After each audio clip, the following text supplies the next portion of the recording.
অচিরেই শেখ হাসিনা গ্রেপ্তার হবেন এবং বাংলাদেশে পুশহীন হবেন। সিএনজি চালকদের অবরোধ, বিভিন্ন সড়কে বন্ধ যান চলাচল। ধমকের কারণে কাজ করার প্রয়োজন নেই, ডিসিদের প্রধান উপদেষ্টা। জানাবো 3 ইস্যুতে বিএনপি ও জামায়াতে মতভিন্নতা। এবং সর্বশেষ জানাবো ভয়াবহ তথ্য দিল যাত্রী কল্যাণ সমিতি। বিআরটিএ কি নথি স্বীকার করলো সিএনজি চালকদের আন্দোলনের নেপথ্যে কারা? শুনছিলেন সংবাদ শিরোনাম, এবারে বিস্তারিত। অচিরেই শেখ হাসিনা গ্রেপ্তার হবেন এবং বাংলাদেশে পুশহীন হবেন। ভারতের এপিবি আনন্দের একটি সংবাদ শিরোনাম সামাজিক যোগাযোগ মাধ্যমে শেয়ার দিয়ে হাস্যরসাত্মক মন্তব্য করেছেন সাবেক সেনা কর্মকর্তা মোহাম্মদ মোস্তাফিজুর রহমান। সাবেক এর লেফটেন্যান্ট কর্নেল ফেসবুক পোস্টে লেখেন, আলহামদুলিল্লাহ, আশা করছি অচিরেই শেখ হাসিনা অপারেশন পেহচানের আওতায় গ্রেপ্তার হবেন এবং বাংলাদেশে পুশহীন হবেন। তারপর একটি হাসির ইমোজি দিয়েছেন। এপিবি আনন্দের সংবাদ শিরোনামটি ছিল, বাংলাদেশিদের গ্রেপ্তার করতে অপারেশন পেহেচান, নয়ডা থেকে গ্রেপ্তার 10। প্রসঙ্গত, ভারতের এপিবি আনন্দের প্রতিবেদনে উল্লেখ করা হয়েছে, অবৈধ অভিবাসীদের চিহ্নিত করতে এবং গ্রেপ্তার করতে অপারেশন পেহেচান পরিচালিত হচ্ছে। এই অভিযানের অংশ হিসেবে নয়ডা থেকে 10 জন বাংলাদেশিকে গ্রেপ্তার করা হয়েছে। সিএনজি চালকদের অবরোধ, বিভিন্ন সড়কে বন্ধ যান চলাচল। আজ সকাল থেকেই রাজধানী ঢাকার বিভিন্ন এলাকায় সিএনজি চালকদের অবরোধের কারণে যান চলাচল বন্ধ হচ্ছে। মিটারের মামলা ইস্যুতে সিএনজি চালকরা সড়ক অবরোধ করে যান চলাচল বাধা দিচ্ছেন। সরেজমিনে দেখা যায়, অবরোধের কারণে রাজধানী জুড়ে প্রচণ্ড যানজট সৃষ্টি হয়েছে। এর ফলে অফিসগামী মানুষ, শিক্ষার্থী সহ জনসাধারণ ভোগান্তির শিকার হচ্ছেন। অনেকে গন্তব্যে পৌঁছাতে দেরি করেছেন। চালকরা নতুন নিয়ম বাতিল, ভাড়া বৃদ্ধি ও পুলিশের হয়রানি বন্ধ সহ একাধিক দাবি জানাচ্ছেন। দাবি আদায় না হওয়া পর্যন্ত তারা সড়ক অবরোধ চালিয়ে যাওয়ার ঘোষণা দিয়েছেন। এদিকে ঘটনাস্থলে আইন শৃঙ্খলা রক্ষাকারী বাহিনীর উপস্থিত হয়েছেন।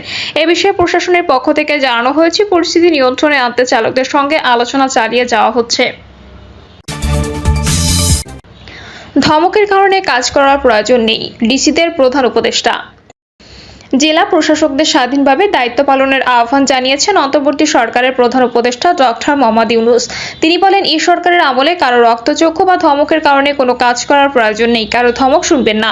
ডক্টর মোহাম্মদ ইউনূস বলেন, নিজের বিবেচনা ও আইন অনুযায়ী দেশের স্বার্থে যা করা দরকার সেটাই করতে হবে। দেশের আইন শৃঙ্খলা পরিস্থিতি স্বাভাবিক রাখতে জেলা প্রশাসকদের সবসময় সজাগ থাকতে হবে। পাশাপাশি নিত্য প্রয়োজনীয় দ্রব্যের বাজার দর নিয়ন্ত্রণে রাখতে মাঠ পর্যায়ে কার্যকর ব্যবস্থা গ্রহণ করতে হবে। সরকারি সেবা জনগণের দোরগোড়ায় পৌঁছে দেওয়ার উপর গুরুত্ব আরোপ করতে তিনি বলেন, আমরা আইন প্রণয়ন করেছি কিন্তু তা গ্রামগঞ্জে পৌঁছায়নি, সিদ্ধান্ত কেন্দ্রে থেকে গেছে। এই দূরত্ব কমাতে হবে। মানুষকে অহেতুক হয়রানি করা যেন প্রশাসনের ধর্ম না হয়। সরকার মানে হয়রানি নয়, বরং জনগণের অধিকার নিশ্চিত করাই সরকারের প্রধান কাজ। 3 ইস্যুতে বিএনপি ও জামায়াতের মতভিন্নতা। 3 মুখ্য ইস্যুতে বিএনপি ও জামায়াত ইসলামের মধ্যে মতভিন্নতা প্রকটিত হচ্ছে। স্পষ্ট হচ্ছে, টানাপোড়েনের সংস্কারের সময়সীমা, স্থানীয় সরকার নির্বাচন এবং আনুপাতিক হারে ভোটের প্রসঙ্গে কার্যত বিপরীত অবস্থান নিয়ে প্রায় প্রতিদিনই বাকযুদ্ধ চলছে একসময় রাজনৈতিক মিত্র দুই দলের নেতাদের মধ্যে।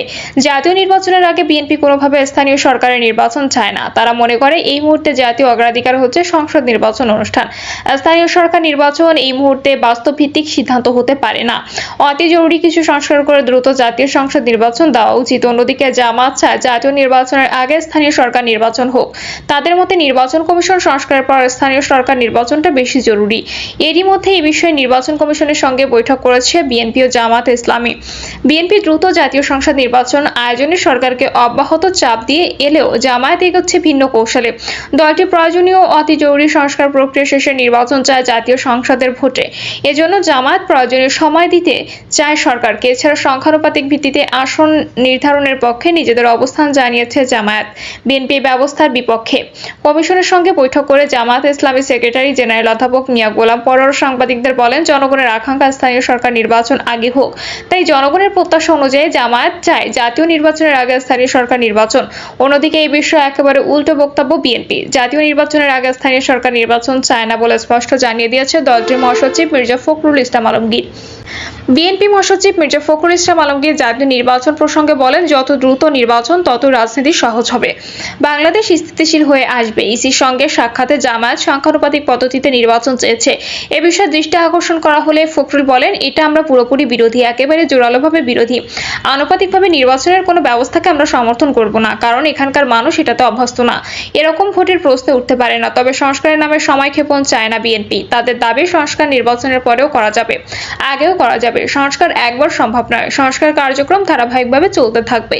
তাই সংস্কারের নামে সময়ক্ষেপণ না করে নির্বাচনের মাধ্যমে সম্মিলিতভাবে সংস্কার করতে হবে। সেই সঙ্গে সংস্কার কমিশনের কোনো প্রস্তাব যেন সুষ্ঠু নির্বাচন অনুষ্ঠানে বাধা সৃষ্টি করতে না পারে, সে বিষয়ে নির্বাচন কমিশনের পাশে থাকবে বিএনপি। জামায়াতের সেক্রেটারি জেনারেল মিয়া গোলাম পরোয়ার বলেন, ৩০০ আসনে নির্বাচন করার সক্ষমতা জামায়াত ইসলামীর আছে। আমরা প্রার্থী প্রস্তুত করে ফেলেছি, প্রাথমিকভাবে প্রার্থীও চূড়ান্ত করা হয়েছে। মিয়া গোলাম পরোয়ার বলেন, আমরা নির্বাচন কমিশনকে প্রপোর্শনাল রিপ্রেজেন্টেশন আনুপাতিক প্রতিনিধিত্ব হারের নির্বাচন ব্যবস্থা চালুর সুপারিশ করেছি। বিশ্বের 60টি দেশের ব্যবস্থা চালু রয়েছে। পেশি শক্তির প্রভাব মুক্ত রেখে অবাধ সুষ্ঠু নির্বাচনের জন্য এই পদ্ধতি উপযোগী। গণপ্রতিনিধিত্ব আদেশে 91 এ অনুচ্ছেদ পুনর্বহালে দাবিও করা হয়েছে। রাজনৈতিক উদ্দেশ্যে এই ক্ষমতা খর্ব করা হয়েছিল। এছাড়া রাজনৈতিক দলের নিবন্ধন প্রক্রিয়ার বিষয়ে তিনি বলেন, নিবন্ধন আইনে কঠিন শর্ত আরোপ করা হয়েছে। এই কঠিন শর্ত পূরণ করে রাজনৈতিক অধিকার খর্ব করা হয়েছে। এই আইনটা সংবিধানের সঙ্গে সাংঘর্ষিক। এটা বাতিল করতে হবে। দল ও রাজনীতি করার অধিকার সবার। ভয়াবহ তথ্য দিল যাত্রী কল্যাণ সমিতি। বিআরটিএ কি নথি স্বীকার করল? সিএনজি চালকদের আন্দোলনের নেপথ্যে কারা? মিটারে না চালানোর এক দফা দাবিতে রাজধানী জুড়ে তাণ্ডব চালানো সিএনজি চালিত অটোরিকশা চালকদের কাছে নথি স্বীকার করেছে সরকার। সেই সঙ্গে মিটারের অতিরিক্ত ভাড়া আদায়কারী অটোরিকশার বিরুদ্ধে মামলা করার নির্দেশনা বাতিল করে অসহায় যাত্রীরা শোষণ করার দায় সিএনজি চালকদের হাতে তুলে দিয়েছে বিআরটিএ। বাংলাদেশ যাত্রী কল্যাণ সমিতির মহাসচিব মোজাম্মেল হক চৌধুরী এসব কথা বলেছেন। গণমাধ্যমে পাঠানো এক সংবাদ বিজ্ঞপ্তিতে তিনি এমন তথ্য করেন।